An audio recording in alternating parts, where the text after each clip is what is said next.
So the first step is to fry up your bacon and get it really crispy.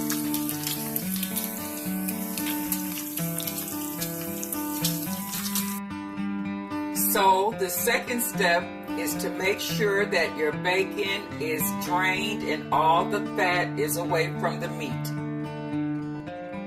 Next, you want to mix up your pancake mix, and you can use any pancake mix that you like. Today I'm using the fast shake pancake mix. It just comes in this little container, and you actually can pour the water into the container, but I find that it gets the lumps out better if I put it into a bowl and stir it up in the bowl. Next, I put in some vegetable oil to coat the bottom of my pan. With your flame on a medium high, you're going to get the oil hot.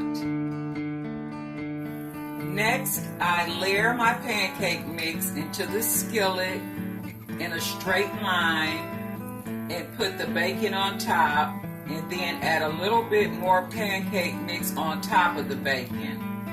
And I'm going to let this sit until I see bubbles on the bottom layer, and then I'll flip them over.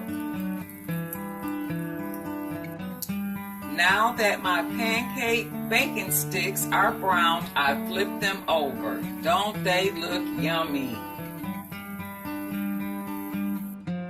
Okay, we're all done, and here you have my bacon pancake stick, yummy with some butter and syrup.